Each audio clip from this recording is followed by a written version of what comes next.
Bom, estamos aqui, recebi aqui a Cristina Araripe, da Fiocruz, ela é pesquisadora, já há mais de 2 décadas na Fiocruz, e trabalha, sabe com o quê? Com divulgação científica.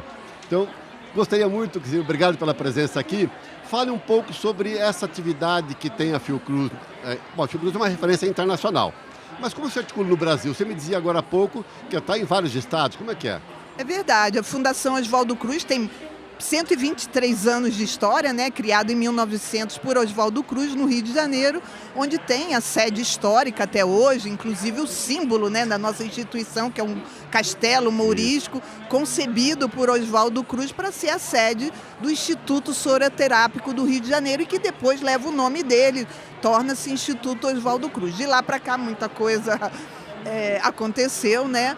Atualmente a Fiocruz, como você disse, está presente, né, em 10 estados do Brasil e no Distrito Federal, em Brasília. Aqui no Paraná, vamos destacar, afinal de contas, né, uma conversa com o pessoal da Agência Escola, da Universidade Federal do Paraná.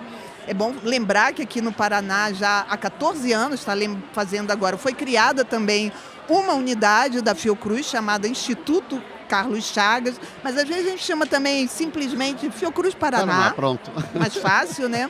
Sim.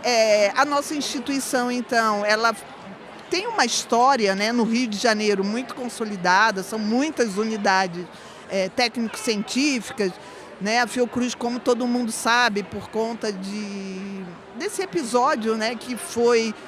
Estamos virando a página, mas com muita dor, né? Ainda muito luto presente, que foi a pandemia de Covid-19.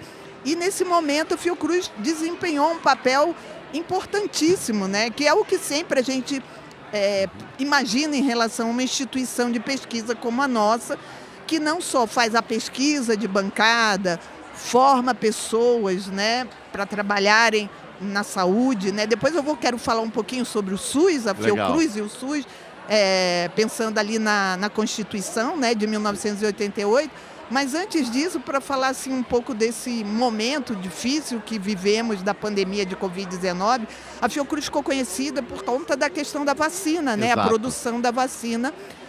Logo no início, né, tivemos 2 importantes instituições no nosso país debatendo, discutindo o que deveria ser feito. O Butantan, né, que fez a parceria lá da Coronavac com a China, e a Fiocruz, que escolheu um outro caminho, uma parceria com a AstraZeneca, né, que é a Universidade de Oxford, e junto também, na origem, tem outras universidades. Enfim, para encurtar a história, só para falar que foi um momento...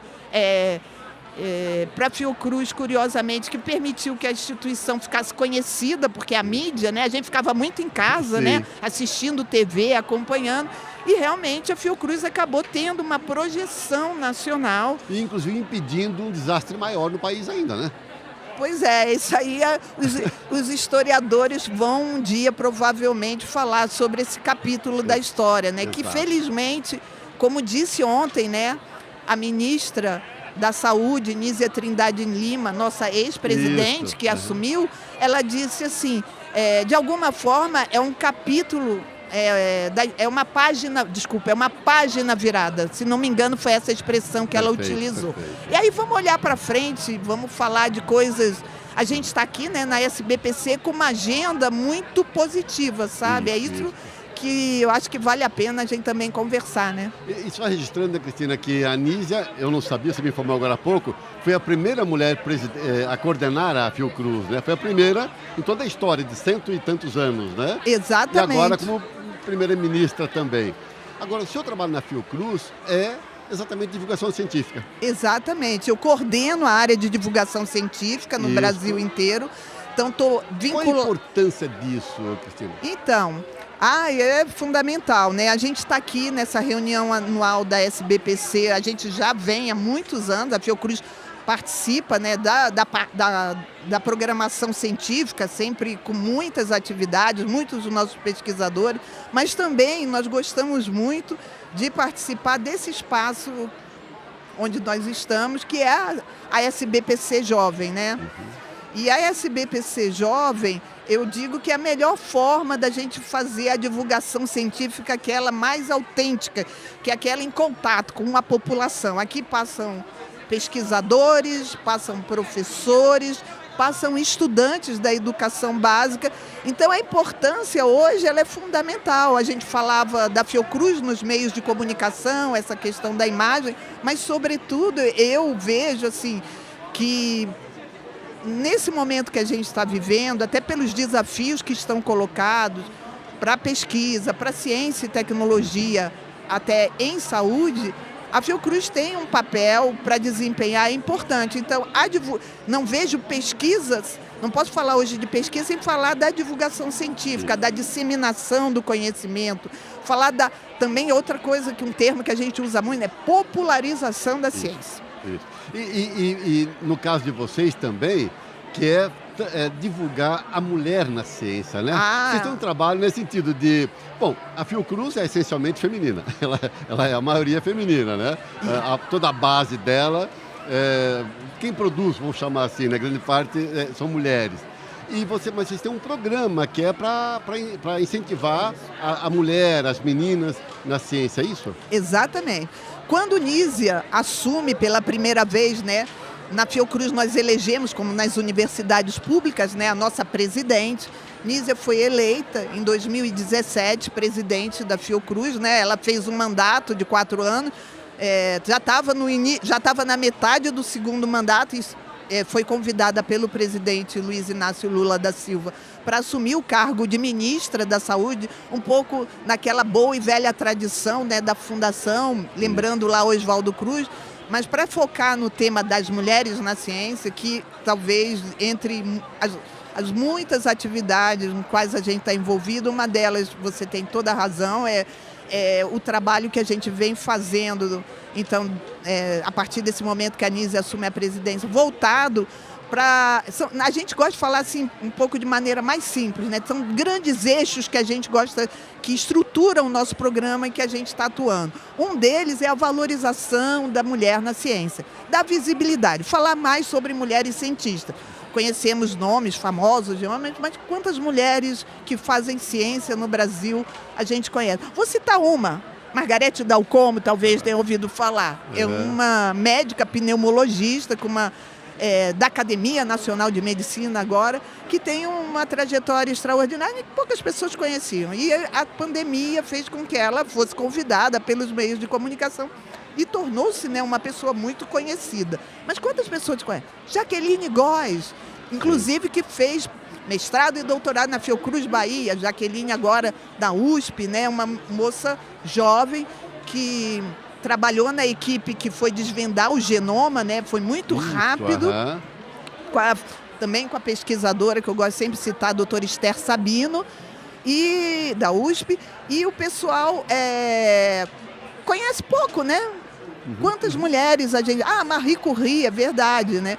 Mas para você ter uma ideia, na Fiocruz, como nós somos basicamente a saúde, né? Fazemos pesquisa na área de ciência e tecnologia em saúde, claro, existe uma equidade de gênero. Até em termos de trabalhadoras, nós somos um pouquinho mais, a gente atinge algo de 63, historicamente, nos últimos anos, 63% e 67%. Pensar as enfermeiras, o pessoal que trabalha com cuidados, uma grande maioria são mulheres. Mas quanto mais a gente observa que a gente vai galgando, né, aqueles postos que a gente chama, né, na ciência, tem toda uma ideia de hierarquia, a gente vai diminuindo o número a mulher. de mulheres. É o homem que ocupa mais espaço. Exatamente. Essa é uma estrutura, é uma coisa patriarcal, arcaica, antiga demais, que permanece ainda, né? É uma luta pela frente. Uma enorme luta, né? É um trabalho assim, que a gente, de um lado, a gente luta, do outro, eu diria que as mulheres na ciência, né, que tem que conciliar a atividade de pesquisa com a maternidade, com cuidado, né, cuidar da casa. De acordo com algumas estatísticas, até bem recente a gente levantou isso, as mulheres trabalham a mais do que os homens por dia, cerca de 3 horas. 3 horas. Isso inclui o trabalho, obviamente não remunerado, Sim, né? sim, claro, E sem contar que temos também mulheres que ganham menos do que os homens. Inclusive, uma das, até falando um pouco aqui, eu acho que o pessoal que está, né, acompanhando a gente deve se interessar, a ministra da Saúde criou recentemente um programa dentro do Ministério da Saúde para a gente melhorar em relação a essa questão da equidade de gênero e raça em relação aos trabalhadores e trabalhadoras do SUS. Então, aquilo que na Fiocruz a gente já vinha discutindo e fazendo, agora ganha uma dimensão nacional, com uma política, né, uma política afirmativa, mas que está sendo pensada para todo o Sistema Único de Saúde. Aliás, você falou no SUS. O SUS, inclusive, ele é exemplo mundial, né, de um programa de saúde estatal. E tem muito da Fiocruz ali, né? A Fiocruz esteve no germe da criação do SUS, né?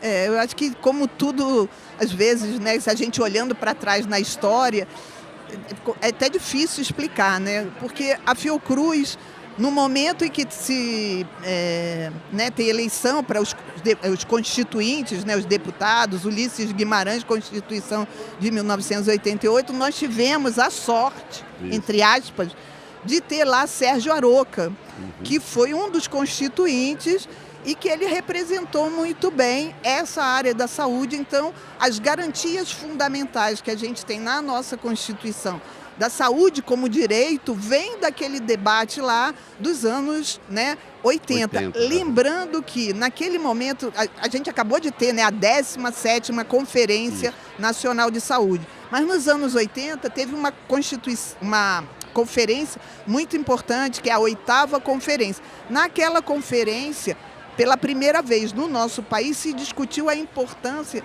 da gente discutir a questão da saúde como direito, porque a população não tinha acesso ao hospital, tinha o privado, né? Em termos de sistema público, foi o SUS, foi isso que nasceu da Constituição, e nós na Fiocruz, e não vivi aquele momento, mas eu tenho muito orgulho de pertencer a uma instituição que no momento crucial, né, da nação, de escolhas, né, da escolha pela democracia, que foi essencial, que a gente fez, né, enquanto nação, termos contribuído para que na Constituição a saúde aparecesse como um direito, né? E a saúde integral. Então, não é só a saúde, aquela coisa que na minha geração era saúde e doença, não. A saúde como um direito e também na perspectiva da sua integralidade. Então, não é só a questão física, né? A questão mental e ambiental, né? Que hoje é o tema das mudanças climáticas, não sei o que. É o que é fundamental, né? Falar da saúde também em relação ao ambiente, onde a gente vive, se é um ambiente saudável, se não é. Isso já está na nossa Constituição lá atrás. Sim. Isso foi um trabalho desses sanitaristas históricos, como Sérgio Aroca, que eu acabei de citar. Perfeito. Cristina, para a gente ir fechando, qual é o grande desafio que vocês têm na Fiocruz, que nós temos na Federal, com essa agência escola, que a ideia é divulgar ciência? Quais são os desafios que você entende que nós devemos enfrentar? Primeiro, assim, também eu quero dizer, nem sempre os cientistas estão abertos para divulgar, né? Eles não têm uma compreensão da importância da comunicação. Mas esse é ou quais são os demais desafios? Então, eu acho que isso é um desafio enorme para quem trabalha com comunicação, né?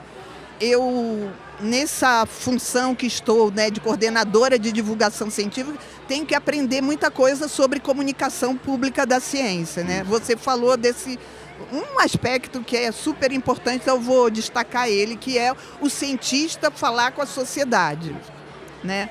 Não é fácil, né? Porque a ciência, a linguagem, né, que não é simples, né? Ela é muito, geralmente, hermética. O cientista, em geral, não é um bom comunicador. Então, eu entendo que esse trabalho do cientista, junto com quem trabalha com comunicação, né? Aí não é só o jornalista, não. Em geral, todas as pessoas, é fundamental, né? Num tempo em que as redes sociais e as novas tecnologias, né, estão presentes no nosso trabalho, no nosso cotidiano, a gente tem que se reinventar. Então, faz parte dessa reinvenção apostarmos num trabalho mais próximo entre o pessoal da comunicação, né, no sentido mais estrito senso, que entende como é que deve fazer isso, media training, preparar os pesquisadores, e a gente que está na pesquisa, mas que sabe que não vai mudar nada no nosso país se a gente não trabalhar na perspectiva de fortalecer o diálogo com a sociedade. Para fazer frente, para mim, assim, é o que é o mais importante. Fake news, negacionismo, o povo da antivacina, né? Só para citar alguns exemplos assim de questões que estão, né, na nossa pauta cotidiana e que é fundamental. Então, assim, o que eu acho que é desafio é a gente trabalhar mais, melhor e juntos, para que a Universidade Federal do Paraná, a Agência Escola e todo esse conjunto maravilhoso de professores e pesquisadores que a gente está encontrando aqui na SBPC, junto com os cientistas, pesquisadores da Fiocruz Paraná, por que não? A gente possa fazer um trabalho melhor de fortalecer esse diálogo tão necessário com a população brasileira para que a gente definitivamente, como eu disse em algum momento, vire essa página da história que foi difícil e não precisava ter tanta gente morrido no nosso país, né? Não mesmo. Cristina, muito obrigado pela sua presença, pelas suas palavras, né? Eu que agradeço, sigamos nessa nossa luta. Muito obrigada, Agência Escola. Um Obrigado prazer conhecer vocês pessoalmente. Obrigado, prazer.